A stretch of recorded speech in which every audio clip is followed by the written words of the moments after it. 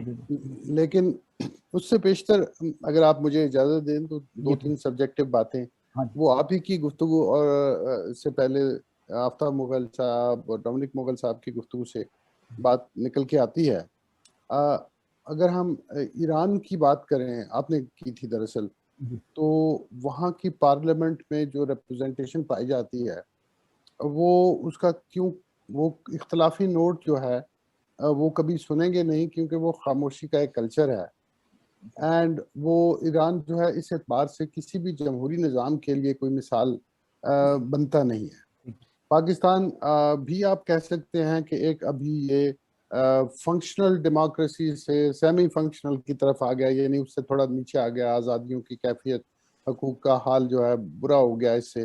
تو اس طرح سے جب ہم دیگر جو مائنورٹی کمیونٹیز ہیں، مثال کے طور پہ میمن آغا خان اور دوسرے، ان کا نمبر اتنا کم ہے کہ ہم اس کے بیہیویئر کو اس کے ساتھ کمپیئر نہیں کر پاتے. اور 2 کمیونٹیز کا نام آفتاب صاحب نے لیا اور آپ نے بھی اس طرح سے ظاہر کیا ہے کہ نہ صرف کمیونٹیز کے اعتبار سے بلکہ عمر کے حصے کے اعتبار سے اور میلان کے اعتبار سے بھی فرق پایا جاتا ہے. اس اعتبار سے کسی ایک کمیونٹی کو ایک کیٹیگری میں نہیں رکھا جا سکتا. یہاں پر میں آپ سے یہ بھی اگر ذکر کر دوں کہ ہائیڈلبرگ یونیورسٹی کا ایک ساؤتھ ایشیا ڈپارٹمنٹ ہے, اس نے پاکستان کے اوپر ایک ریسرچ وغیرہ کر کے ایک کمپینڈیم, آکسفورڈ یونیورسٹی پریس کا دی پاکستان دی الٹرنیٹیو امیجننگز کے نام سے یہ کتاب چھاپی ہے, اور اس میں جو اس زاویے سے کہ پاکستان کیا کوئی نیشن سٹیٹ ہو سکتا ہے, اس طرح سے اس کا جائزہ لیا ہے. اس میں کیونکہ میرا آرٹیکل شامل تھا آن مائنورٹیز, میں نے اس پہ جو مضمون لکھا ہے اس کا عنوان ہے religious minorities the heart of alternative narrative, کہ جس الٹرنیٹیو نیریٹو کو بھی بنائیں گے اس میں جو ہے مائنورٹیز کو اس طرح سے کرنا پڑے. وہ اس میں نے جو اپروچ لی ہے وہ یہ ہے کہ ہم یہ اسٹڈی کریں کہ مختلف رجحانات سیاسی وہ کیسے رہے ہیں مائنورٹیز میں اور وہ کس طرح سے. تو آپ دیکھتے ہیں کہ اس میں قدامت پسندانہ, ترقی پسندانہ, ماڈریٹ, نیشنلسٹ, سینٹرسٹ, یہ سارے رجحانات مائنورٹیز میں بھی رہے, سب رہے ہیں. اور آپ دیکھیں گے کہ خاص طور پر مسیحی اور ہندو کمیونٹی بھی, کیونکہ لارجر مائنورٹیز ہیں, تو یہ ہر کسی جماعت میں گھسے ہوتے ہیں, انجمن فلاح انسانیت میں بھی گھسے ہوتے ہیں, حالانکہ آپ کو پتہ ہے کہ وہ کون سی ہے, اور ٹی ایل پی میں بھی کئی ممبر آپ کو نظر آ جائیں گے. تو یہ ایک تو یہ ہے معاملہ. دوسرا یہ کہ شناخت سے جڑی ہوئی بات جو آگے لے کے چلنی تھی ہمیں, وہ یہ تھی کہ خاص طور پر قانون وہ بیکورڈنیس کو علیحدہ سے ٹریٹ کرتا ہے, دنیا بھر میں کرتا ہے, اور دنیا بھر کی پالیٹکس میں جو اکنامک سوشل بیکورڈنیس ہے, پولیٹیکل مارجنلائزیشن ہے, اس کو ایک دھیان دیا جاتا ہے. بلکہ اگر آپ سچ پوچھیں تو میں یہ سمجھتا ہوں کہ پاکستان کا آئیڈیا جو 14 نکات تھے وہ دراصل اس مارجنلائزیشن کو ایڈریس کرنے کا ہی ایجنڈا تھا. وہ ایجنڈا جو ہے وہ کتنا فالو کیا گیا, کتنا نہیں کیا گیا, یہ علیحدہ بات ہے. وہ کتنا وائبل تھا, کتنا نہیں تھا, وہ ایک علیحدہ بات تھا. اور وہ کانگریس کی سوچ کچھ علیحدہ تھی. آپ نے انڈیا کا بھی ذکر کیا, میں سمجھتا ہوں کہ ضرور ہے کہ ہم انڈیا کا جو ماڈل ہے اس کو بھی دیکھیں. تو اس میں پہلے نمبر تو ان کا کانسٹیٹیوشن جو ہے اس نے اس کو ریلیجسلی نیوٹرل کر دیا, کہ قانون جو ہے وہ ریلیجسلی نیوٹرل ہوگا, آئین نیوٹرل ہوگا, ریاست ہوگی. پھر اس کے بعد 1980 تک آتے ہوئے انہوں نے ایک بڑا اچھی ڈیولپمنٹ وہاں پہ سوچی, اور وہ منڈل کمیشن کا قیام تھا. منڈل کمیشن جب آیا مرارجی دیسائی کی حکومت میں, تو انہوں نے یہ کہا کہ ٹھیک ہے کہ یہ ریلیجنز وغیرہ ہوتے ہیں, اور پھر ذات بھی ہے, اور جس کا کہ ذکر ہے امبیڈکر صاحب جو ہے وہ کانسٹیٹیوشن بنا رہے تھے انڈیا کا, انہوں نے شیڈیولڈ کاسٹ کے لیے کچھ پروٹیکشنز بھی رکھتی.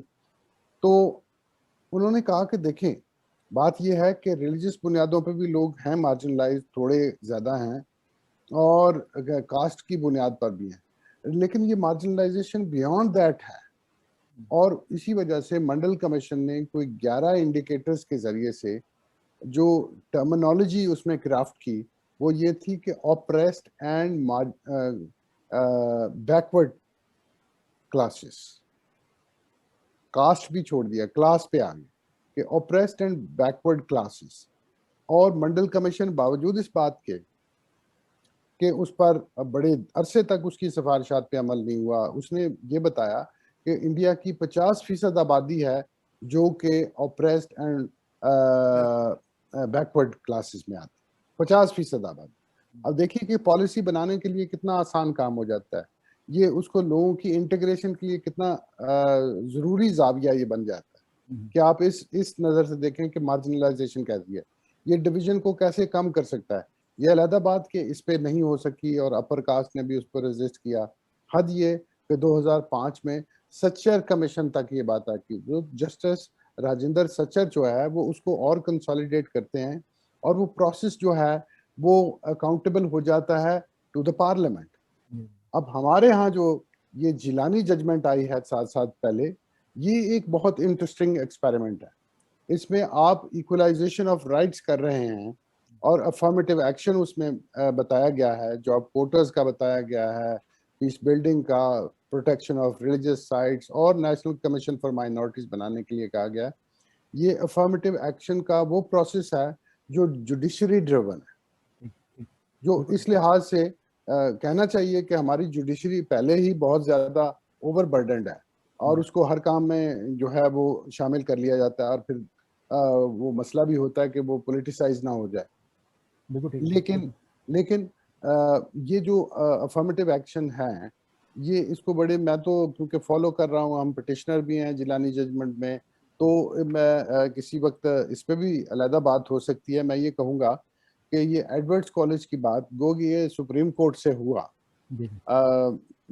مجھے یہ کہنا پڑے گا کہ ہم نے پچھلے سال جب یہ نیشنلائزیشن آف پالیسی جو 1972 کی تھی اس کو اسٹڈی کیا تو پتہ چلا کہ آدھے جو مشنری اسکول نیشنلائز ہوئے تھے وہ تو واپس ہی نہیں ہوئے، اور بعض جو چرچز ہیں انہوں نے واپس ہی نہیں لیے کیونکہ وہ کیپیسٹی اب ان کی ایسی ہے کہ وہ نہیں کر سکتے. میں یہ سمجھتا ہوں کہ یہ ایڈورڈز کالج کا کویسچن بھی گو کہ ہمیں فوری طور پہ افسوس ضرور ہوتا ہے. وے فارورڈ جو ہے وہ بناتے ہوئے تھوڑی سی مشکل ضرور پیش آئے گی، لیکن میں یہ سمجھتا ہوں کہ ایک تو اس کی اپیل ہو سکتی ہے، اور وہ بھی کسی ڈھنگ سے اس میں کمیونٹی کا کوشچن ہونا چاہیے، کمیونٹی آن بورڈ ہونی چاہیے. اگر یہ آپ صاحب کچھ پوچھنا چاہتے ہیں؟ جی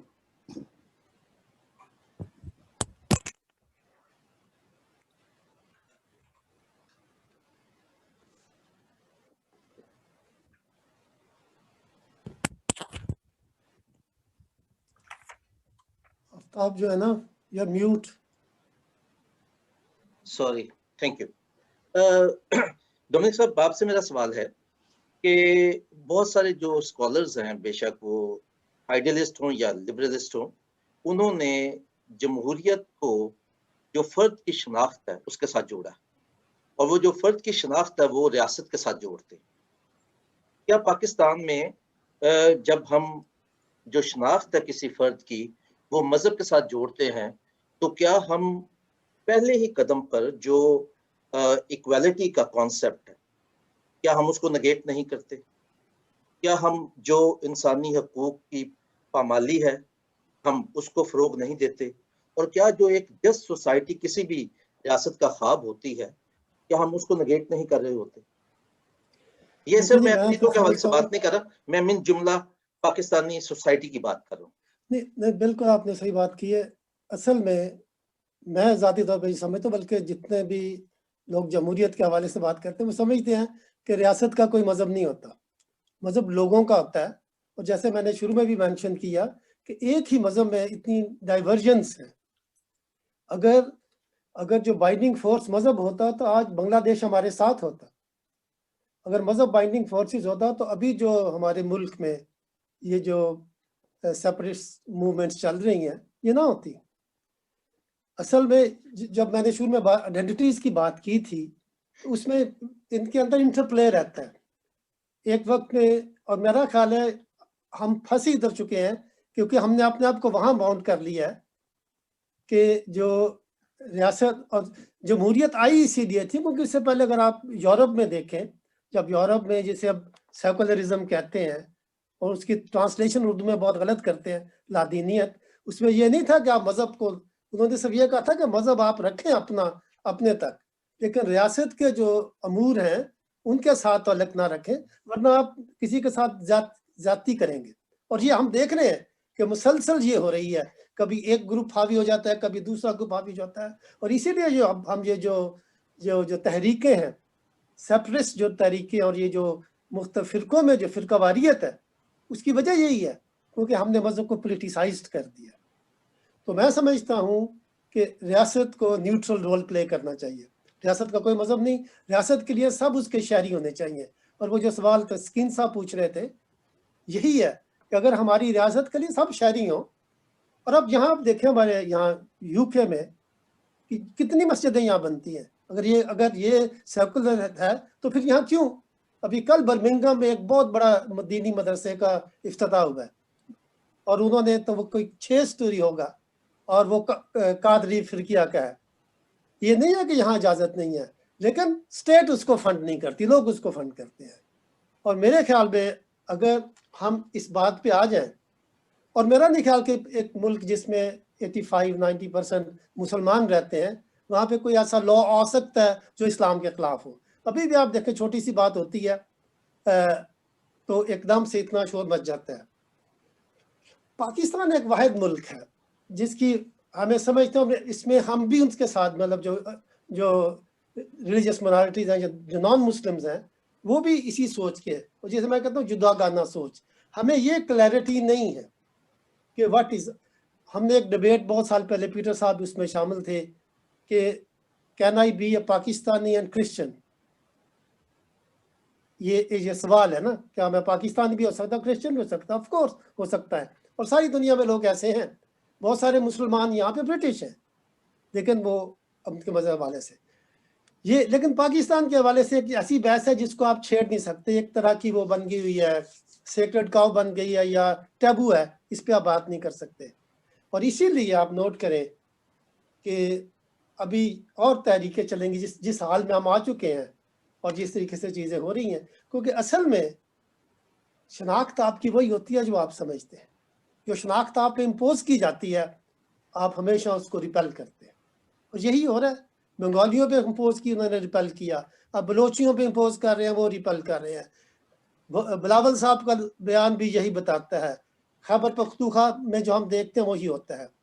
تو definitely states should have no religion, people should have religion, and they should be allowed to practice and profess and propagate their religion.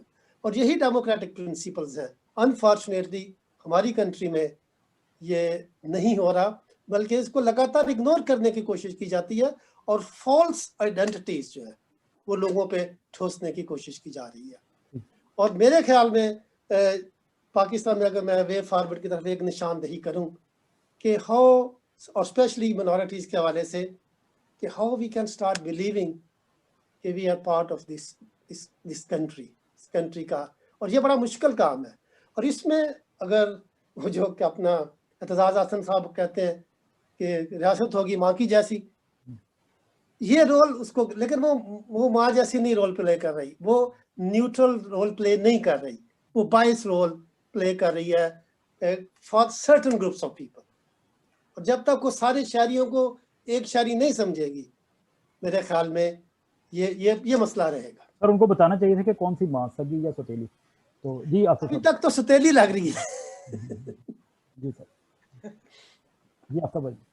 G Peter صاحب، میں آپ کی طرف آتا ہوں. میرا جو ایک کنفیوژن ہے بہت سے لوگوں کے ذہن میں، یہ ایک سوال جو ہے وہ بہت عرصے سے موجود ہے، اور ڈیبیٹ وقتاً فوقتاً اس پہ آ جاتی ہے کہ ہم پاکستان میں جو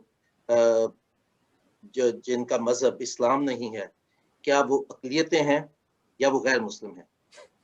ریاست نے اس کو اقلیت بھی کہا ہے، اور جب ان کے ممبران کی بات آتی ہے پارلیمنٹ میں تو ان کو غیر مسلم بھی کہا ہے. تو ریاست بھی کلیئر نہیں ہے اور ہم بھی کلیئر نہیں ہے کہ ہماری کیا ہم غیر مسلم ہیں یا اقلیت ہیں. اور کیا اقلیت کے لفظ کو ڈیلیٹ کر کے ہم اس کی جگہ پہ غیر مسلم کا لفظ انسرٹ کر دیں تو کیا اس سے کوئی حالات ہمارے بہتر ہو جائیں گے؟ جی، یہ بہت اچھا کیا آپ نے. یہ نقطہ جو زیر بحث ہے پاکستان میں بھی اور رہتا ہے، اس پہ کر دیا. لیکن اس سے پیشتر میں ڈومنک صاحب کی جو بات تھی میں اس کو سیکنڈ کرنا چاہتا ہوں، جس میں انہوں نے کہا کہ جو شناخت نافذ کی جائے گی یا مسلط کی جائے گی اس کی مزاحمت ضرور ہوگی، اور یہ مزاحمت ہو رہی ہے. یہ ہر روز ہو رہی ہے. ہر روز ایسے شواہد سامنے آتے ہیں جہاں پہ وہ شناخت جو یونیورسل ہوتی ہے. دیکھیں یہاں کے لوگ کہاں وہ ٹھنڈے ملکوں میں جا کے عادی ہی نہیں تھے، وہاں پہ جا کے اور جا کے پھر بھی اپنی شناخت جو ہے اس کو تلاش کرتے ہیں، اور جہاں سکون پاتے ہیں وہ مذہب اس کا اظہار کرتے ہیں، وہاں کے یہاں آتے ہیں. اس طرح سے انسانوں کی ایک یونیورسل شناخت بھی ہے. انسانوں کی ایک ایسی شناخت بھی ہے جس میں آپ ان کو ایک کنبہ ماننے پر تسلیم کرنے پر آمادہ ہو جاتے ہیں. اور یہ شناخت جو ہے وہ کوئی ایسی نہیں ہے جس کو رد کیا جا سکتا ہے. اب اس وقت انسانی حقوق جن کی ہم بات کرتے ہیں اور وہ یونیورسل ہیں، آفاقی ہیں، اس کا نقطہ یہی ہے نا کہ ہماری جو انفرادیت ہے، انفرادی خصوصیات ہیں ہر انسان کی، اب وہ الگ الگ ہیں لیکن ہم انسان بھی ہیں، ہم میں مشترکات اتنے زیادہ ہیں، اور جو انفرادیت ہے اس کو رد نہیں کیا جا سکتا دونوں میں سے کسی بات کو۔ جہاں تک قانون اور اصول سیاست یا ریاست کی بات ہوتی ہے تو اس میں یقیناً یہ جو شناخت ہے وہ میٹر کرتی ہے کہ کیا کہا جا رہا ہے، کسی کو کیا بلایا جا رہا ہے۔ وہی ایک بات، آپ نچلی ذات سے اچھوت سے شیڈیول کاسٹ سے ہریجن سے دلت، اس کی ٹرمینالوجی کو اسی لیے آپ نے ابھرتے دیکھا کیونکہ وہ ایک ساتھ ساتھ سیاسی جدوجہد بھی تھی۔ وہ لوگ جو اپنی شناخت کی بنیاد پر پسماندہ تھے، انہوں نے یہ سوچا کہ ہاں یہ الگ بات کہ شناخت جو ہے وہ ہر مرتبہ جائز طور پہ استعمال نہیں ہوتی۔ اسی طرح سے جس طرح سے ریاست جب مسلط کرتی ہے تو وہ سارے کام جائز طور پہ نہیں کرتی، جائز ارادے سے نہیں کرتی، اسی طرح سے یہ بھی ہوا۔ سوال یہ ہے کہ جو لفظ ہیں ان کے معنی ہوتے ہیں، جب وہ قومیں تاریخی طور پہ استعمال کرنا شروع کر دیتی ہیں تو وہ معنی اس کے اندر انگرین ہو جاتے ہیں۔ یہ جو اصطلاح ہے غیر مسلم کی، یہ منفی اصطلاح ہے، یہ بتاتی ہے کہ کون کیا نہیں ہے، اور وہ استعمال کرتے ہوئے جب آپ کہیں آئین میں استعمال کرتے ہیں یا حقوق کی بحث میں استعمال کرتے ہیں تو اس سے مراد یہ ہوتا ہے کہ مسلم کو آپ ایک سٹینڈرڈ مان رہے ہیں، ایک مسلم ہے اور دوسرے غیر مسلم۔ تو جب ہم یہ کہتے ہیں کہ جی یہ دیکھیں یہاں پر دوسرے درجے کا اور تیسرے درجے کا شہری بنایا جا رہا ہے، تو پھر وہ شکایت کیوں ہوتی ہے کہ اگر ہم اس ٹرمینالوجی کو ماننے کے لیے تیار ہیں۔ لفظ مائنورٹی جو ہے وہ تو ایک ٹیکنیکل ٹرم ہے کہ آپ نے شناختوں کی بنیاد پر یہ سندھی ہے، یہ کیلاش ہے، یہ وغیرہ ہے، تو اس کو آپ نے کاؤنٹ کیونکہ کرنا تھا، پالیسی بنانی تھی، اس کے لیے کچھ انتظام کرنے تھے ریاست میں، اس لیے آپ نے اس کو اسی کی شناخت پہ کاؤنٹ کر لیا، اور پھر کچھ لوگ کم ہو گئے، کچھ زیادہ ہو گئے۔ تو یہ جو ایک اسٹینڈرڈائزیشن ہے، یہ ایک تو آپ یہ سمجھ لیجئے کہ یہ ریلیجس ٹرمینالوجی ہے، نو سیکولر نہیں، یعنی نیوٹرل نہیں ہے، یہ نیوٹرل نہیں ہے غیر مسلم کی ٹرمینالوجی، یہ ریلیجس ہے۔ لیکن سر یہ قابل قبول لگتی ہے کہ نہیں لگتی؟ یہ میں بلکہ آفتاب مغل صاحب سے بھی پوچھ سکتا ہوں کیونکہ انہوں نے یہ پوائنٹ ریز کیا۔ تو آفتاب مغل صاحب، یہ جو ہم ابھی آپ حوالہ بھی دیا گیا تھا یہاں گفتگو میں کہ ایک ممبر قومی اسمبلی ہیں، وہ کہتے ہیں کہ جی ورڈ کو نان مسلم بنا دیں، مائنورٹیز ختم کر دیں۔ بھارت میں کیا آپ ایسا سوچ سکتے ہیں کہ کسی سکھ کو بولیں کہ تم نان ہندو ہو، یا کسی مسلمان کو بولیں جو بھارتی مسلمان ہے، وہ کہے گا میں بھارتی مسلمان ہوں، بس یہی کافی ہے، یا بھارتی ہوں؟ یا یہ پاکستان میں کیوں کہتے ہیں کہ جی تم غصے سے، تسکین صاحب معذرت چاہتا ہوں، وہ غصے سے پاگل ہو جائے گا۔ جی تو اگر میں کسی پاکستانی مسلمان کو کہوں کہ تم نان کرسچن ہو، یہ پاکستانی ہے جہاں یہ اس طرح کی حماقتیں نارمل لگتی ہیں۔ بالکل۔ تو سر کیوں نہ پھر اس طرح کی ڈیمانڈ کی جائے کہ بھائی نہ نان مسلم بولو، نہ مائنورٹیز بولو، سمپلی پاکستانی بولو، یا پاکستانی مسیحی بولو، یا پاکستانی ہندو بولو۔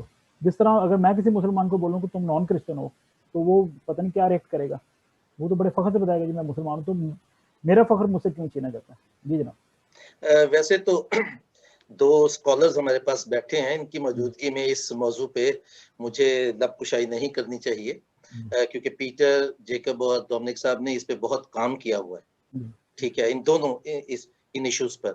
لیکن پھر بھی میں اپنی بساط کے مطابق کوشش کرتا ہوں دو چار فکرے بولنے کی۔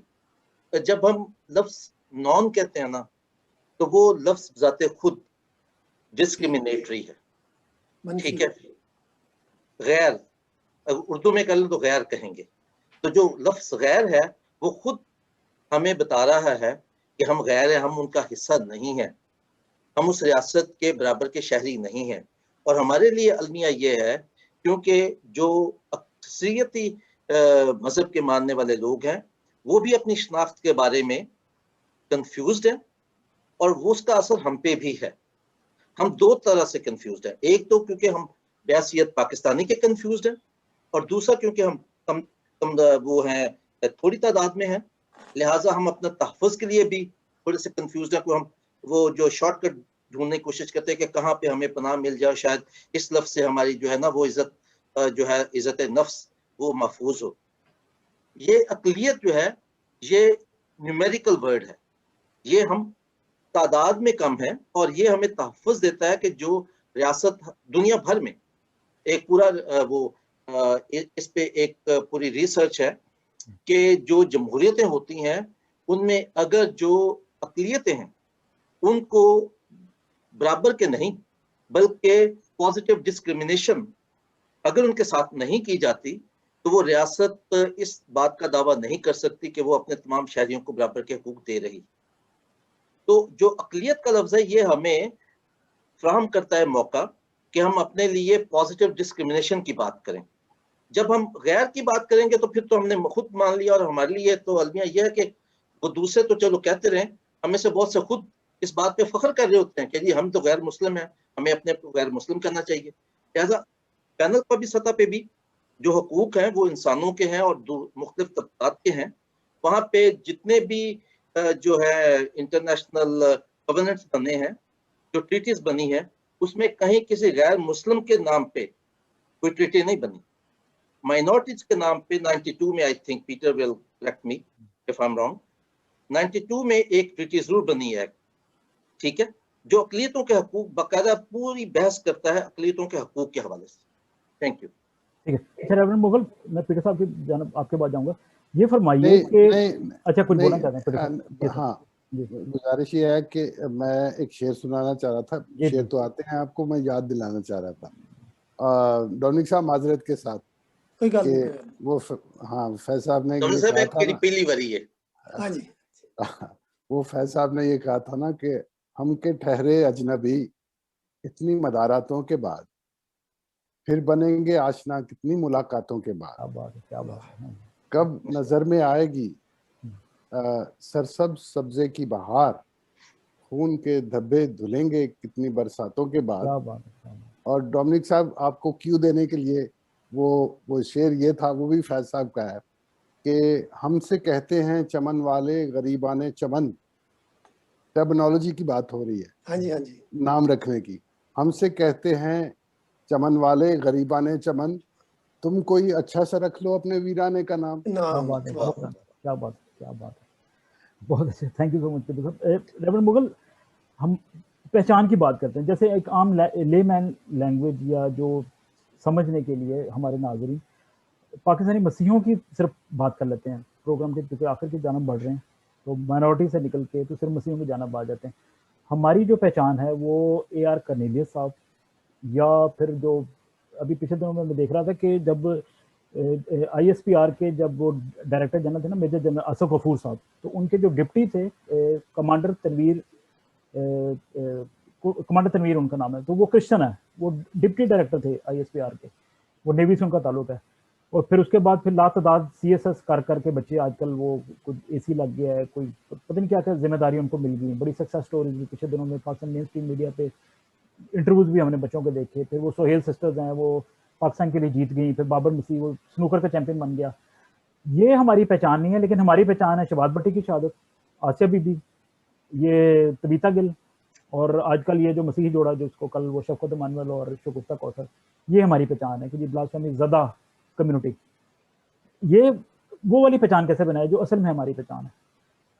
یہ آپ نے بہت امپورٹنٹ سوال اٹھایا تسکین صاحب، اور میں سمجھتا ہوں ہمارا جو المیہ ایز اے مسیحی قوم ہے، آپ نے یہ اچھے نام دیے ہیں جن لوگوں کے، اور یہ واقعی قابل رسپیکٹ ہیں، قابل عزت ہیں، لیکن میں تھوڑا سا آگے جانا چاہتا ہوں کہ اگر پاکستان میں ہماری، اور میں ایز اے مسیحی بات کر رہا ہوں، تو ہماری اگر پہچان ہے تو مسیح خداوند ہے، اور تب تمہارا مزاج وہی ہو جو مسیح خداوند کا تھا۔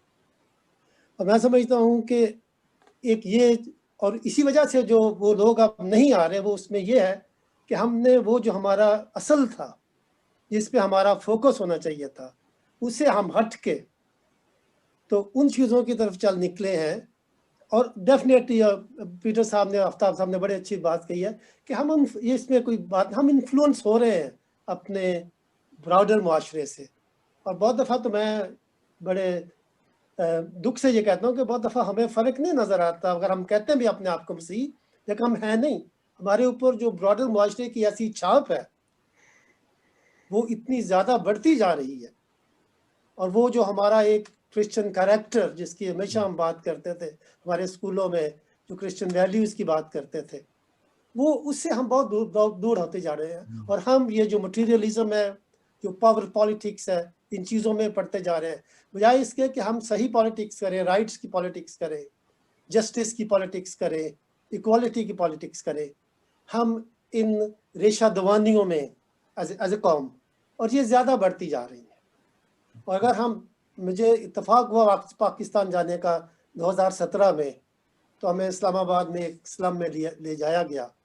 تو میں نے ادھر کام کیا کافی, فرانس کالونی وغیرہ ایسی بہت ساری چیزیں جب میں وہاں تھا کچھ سال پہلے تو نہیں تھی.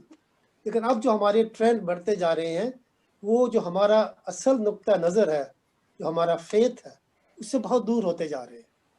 اور ہمیں ایک دفعہ پھر ریپینٹنس کی ضرورت ہے. ہمیں ایک دفعہ پھر ریئلائز کرنے کی ضرورت ہے کہ ہم اپنے مقام سے نہ ہٹیں.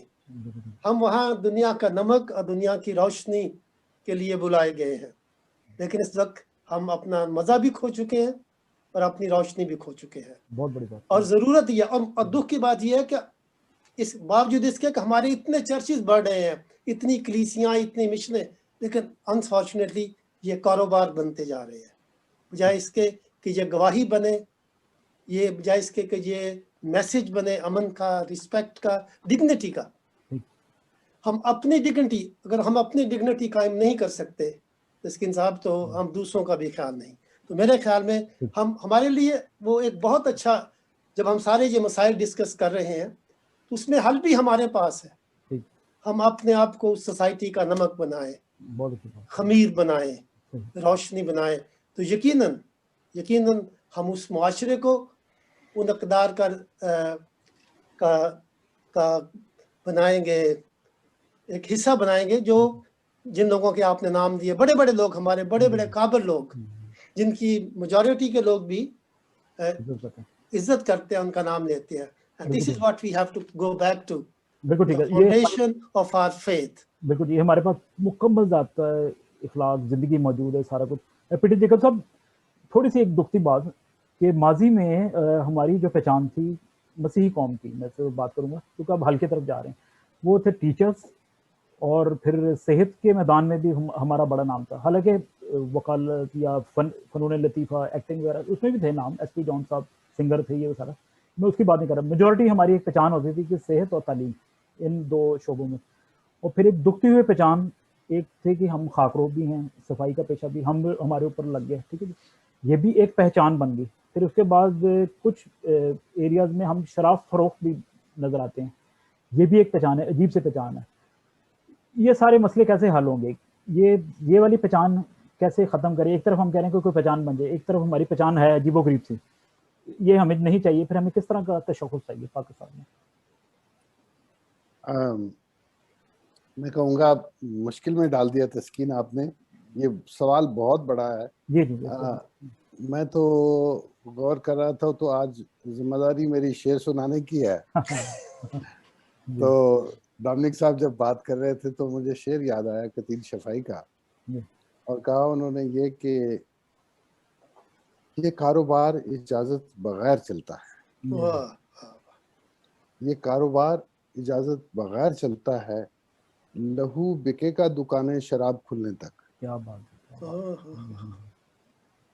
لوگوں کی آزادیوں کا احترام کیے بغیر, ان کے حقوق کا احترام کیے بغیر, ان کی حیثیت کے تسلیم کیے بغیر جو ہے وہ irregular چیزیں ہوتی ہیں. یہ میرا خیال ہے کہ وہ کہنا چاہ رہے تھے. لیکن آپ نے جو بہت ایک serious in depth philosophical question وہ بھی ڈال دیا, تو میں یہ کہوں گا کہ ایک تو دیکھیے جب برٹش یہاں سے گئے تو ایک سوسائٹی فارم ہو رہی تھی جس میں پروفیشنلز اور اس طرح سے نئے محکمے اور جو لوگ جو ہے اس میں انڈکٹ ہو رہے تھے اس کے اعتبار سے.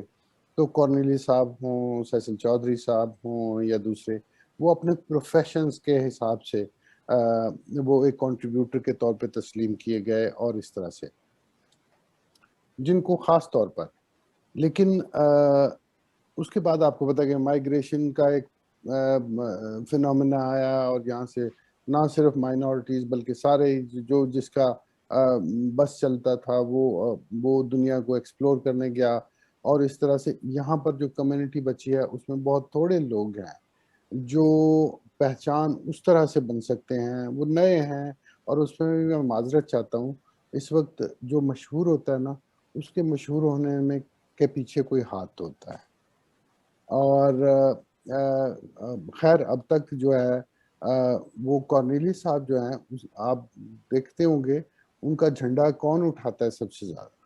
کارنیلی صاحب کا جھنڈا جو ہے یہاں کی مذہبی جماعتیں اٹھاتی ہیں.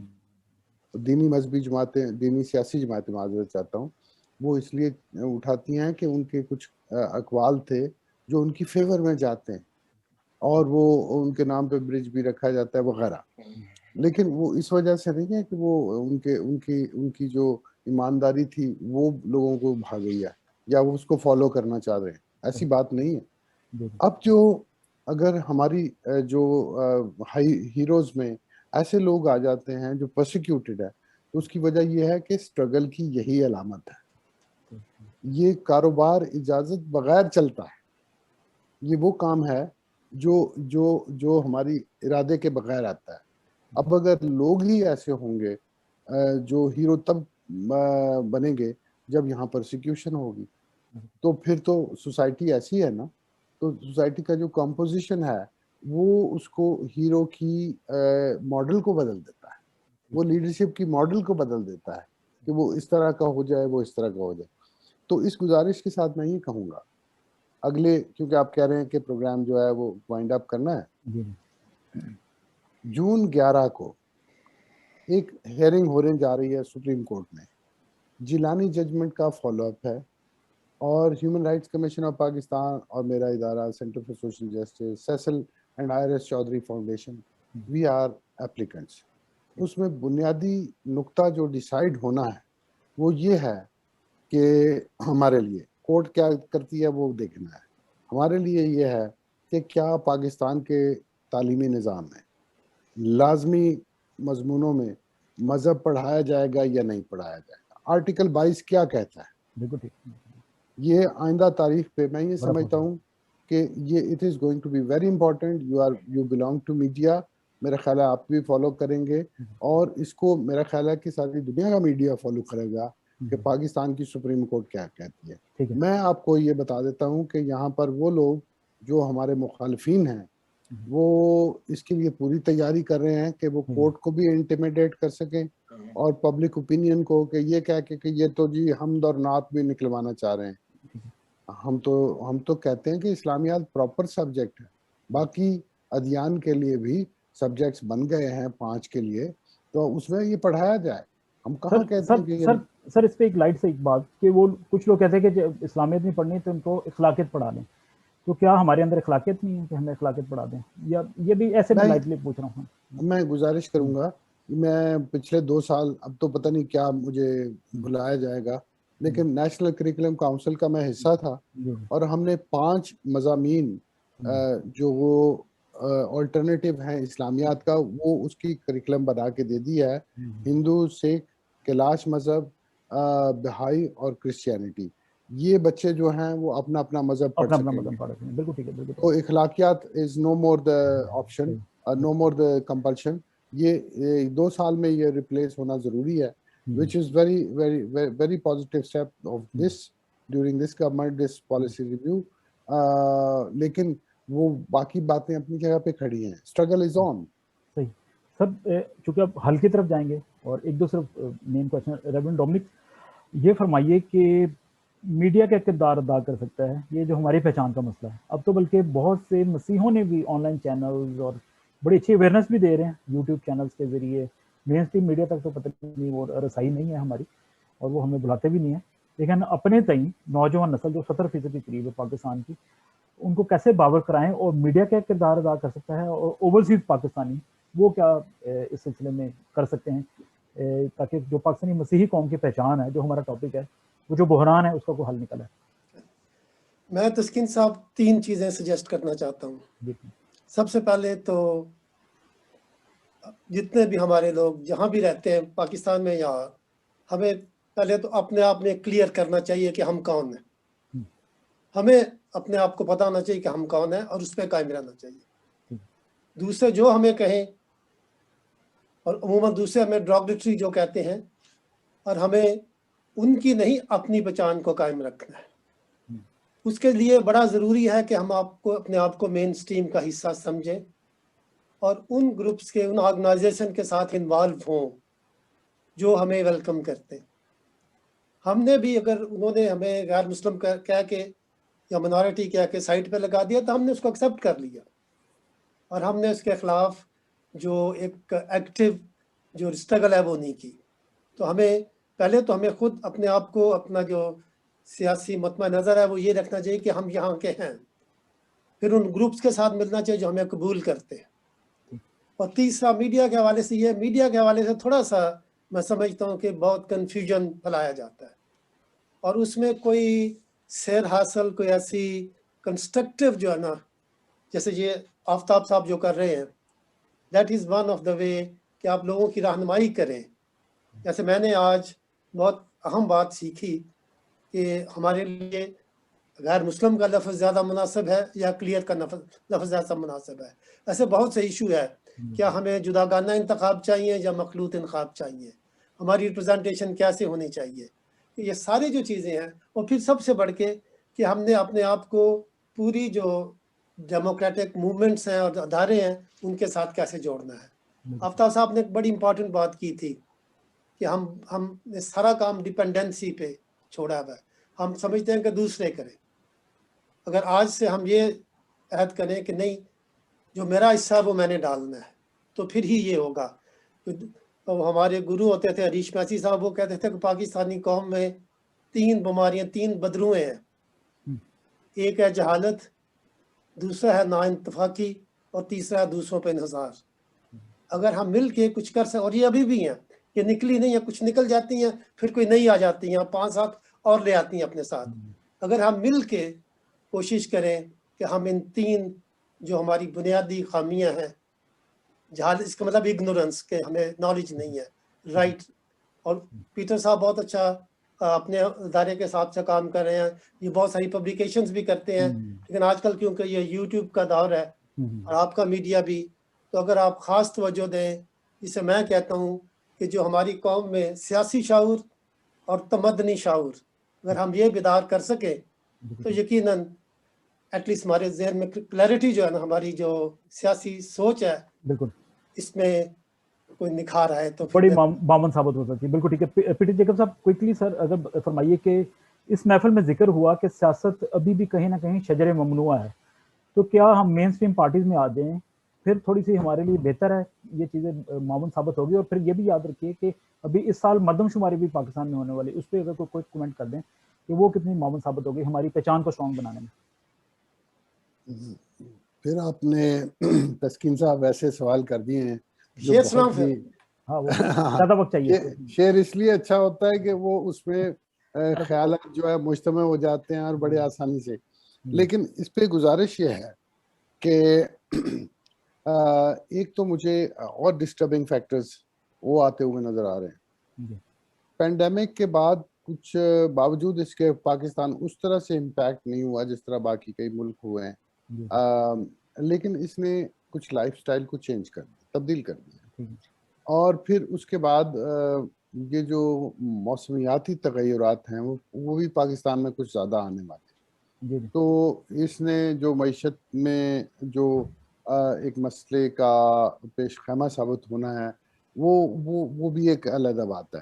اس اعتبار سے میں یہ کہتا ہوں کہ یہ جو نتائج آئے ہیں افراد شماری کے، اور اس میں یہ پتہ چلا ہے کہ مائنورٹیز ان کی ریشو کم ہو رہی ہے 0.19%، اور مسیحی اس میں 0.32%، یعنی اس طرح سے 6-7 لاکھ جو افراد ہیں ان میں کمی آئی ہے ان کی، اور اس طرح سے پہلے تو یہ کہ اس کی تصدیق کرنا، اور وہ یہی ممکن ہے کہ اگلے جو سینسس ہوتے ہیں اس کے اندر بھرپور حصہ لے کے اس کو اکاؤنٹیبل بنایا جائے، اور پھر پتہ چلے کہ یہ واقعی کمی آئی ہے یا ویسے غلطی تھی اکاؤنٹنگ کی۔ اور اس کے بعد ایک میرا خیال ہے، کیونکہ اس پہ کافی زیادہ انحصار بھی ہوگا اور لوگوں کے اندر تشویش بھی پائی جاتی ہے کہ کیا اصل میں کیا ہے، میرا خیال ہے ہمیں دونوں مفروضوں کو سامنے رکھنا چاہیے۔ ایک یہ کہ اعداد و شمار گنتی کی غلطی ہو سکتی ہے، بالکل ٹھیک، اور دوسرا یہ کہ یہ ممکن ہے کہ یہ درست ہو، صحیح ہے اور اگر سر۔ درست ہو تو ٹھیک ہے سر، آپ ہی سے شروع کرتا ہوں پھر آخر میں حل، کہ ہماری میجورٹی جو ہے وہ نوجوان نسل ہے، وہ گھٹنے ٹیکنے والی نہیں ہے، وہ بڑی ایک سوچ رکھتی ہے، بڑی ترقی پسند بھی ہے، جوشیلی بھی ہے، کیا پیغام دیں گے؟ کیونکہ کہیں نہ کہیں وہ بھی اس بحران کا شکار ہیں۔ سب سے پہلے تو یہ کہ اپنے خیالات کو وہ ضرور انفارم کیجئے گا ارد گرد سے، ان کا ٹیسٹ کیجئے گا، اور اس کے بعد آزادی اظہار کا استعمال بہت ضروری ہے بہت ضروری ہے، جہاں بھی ممکن۔ ٹھیک ہے ڈاکٹر مغل آپ کیا فرمائیں گے سر؟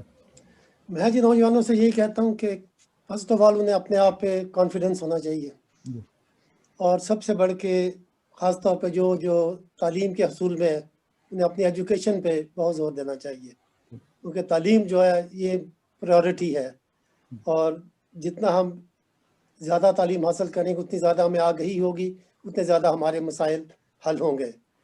اور تیسری میں بات اگین یہ کہوں گا کہ ہمیں اپنے جو ہمارا فیتھ ہے اس میں اپنے آپ کو مضبوط رکھنا چاہیے، اور کوشش کرنی چاہیے کہ ہم اعلیٰ جو قدریں ہیں ان کے امین بنیں، ان کو آگے لے کے چلیں۔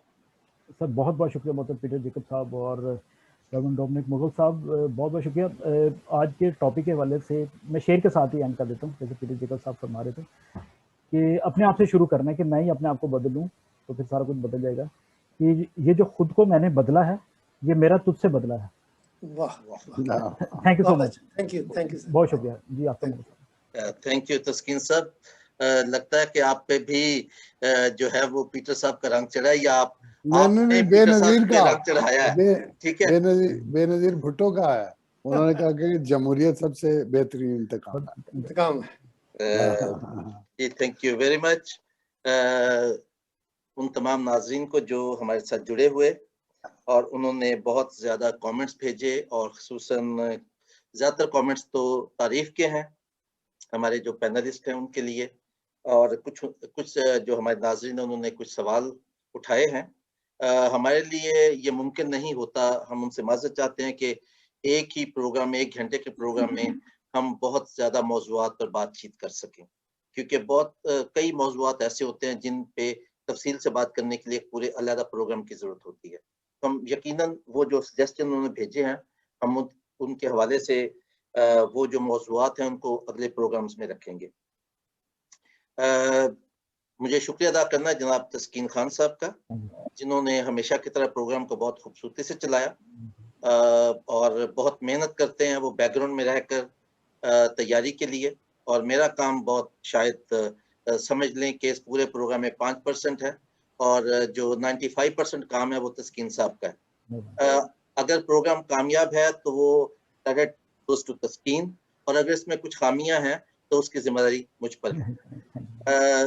میں شکریہ ادا کرنا چاہتا ہوں اپنے معزز مہمانوں کا، پیٹر جیکب صاحب اور ڈومنک مغل صاحب کا، جنہوں نے آج وقت نکالا اور اتنی بھرپور گفتگو کی، اور بہت سے ان سوالوں کے حوالے سے اپنے ناظرین کو آگاہ کیا جن پہ ہم سوال اٹھاتے ہی رہتے ہیں اور ہمیں ان سوالوں کے جواب نہیں ملتے۔ میں آخر میں 2 چیزوں کا ذکر ضرور کرنا چاہوں گا کہ جب ہم پاکستان میں اقلیتوں کے شناخت کے حوالے سے بات کرتے ہیں تو یہ شناخت کا مسئلہ صرف اقلیتوں کا نہیں ہے، شاید اقلیتوں سے زیادہ جو اکثریتی آبادی ہے ان کا زیادہ شناخت کا مسئلہ ہے، کیونکہ ان میں سے بہت سارے اپنے آپ کو جو یہاں پہ مختلف حکمران آتے رہے ہیں، باہر سے لوگ آتے رہے ہیں، یا باہر کی دنیا کے ممالک ہیں، ان کے ساتھ اپنا رشتہ جوڑتے ہیں، زمین کے ساتھ ان کا رشتہ ابھی تک کمزور ہے۔ مطلب ایکسیپشنز ہوتی ہیں، ایکسیپشنز تو ہر جگہ ہوتی ہیں، لیکن جو